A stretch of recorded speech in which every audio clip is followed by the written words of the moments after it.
So earlier today, Alvin Bragg came out, had a big announcement. The grand jury has officially indicted Mangione on first-degree murder plus a slew of other charges.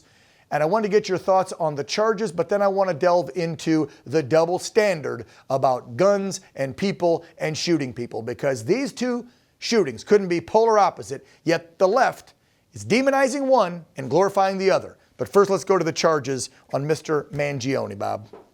Yeah, Dan, just for transparency, not on the Law and Crime Network anymore, but love being with you guys. Thanks for having me. Okay, thanks for pointing that out. Yeah, now I got more time for you guys. So, listen, the charges are what I anticipated all the time. One of the first things a prosecutor needs to do is you got to button your case down in the investigation, and that is you just can't stop when you have the who did it and even the why, obviously the motive in this case, even though you don't need motive.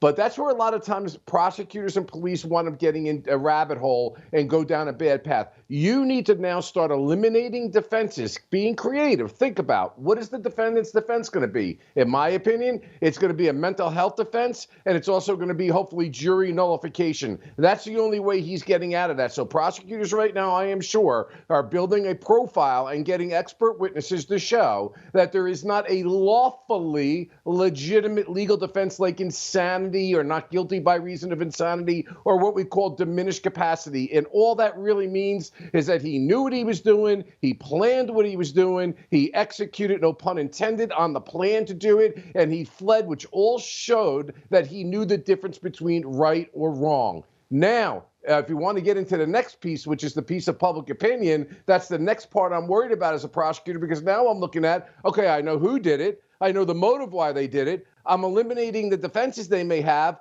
But what kind of jury pool am I going to get? Am I going to get one person who may have a beef with the healthcare industry or has some sort of radicalized belief? Likelihood, yes, today, right? Likelihood, yes.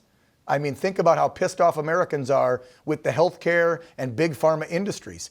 I mean, if you went and threw something at a dartboard and said, 1 out of 10 Americans, how many are pissed off at big health, big pharma?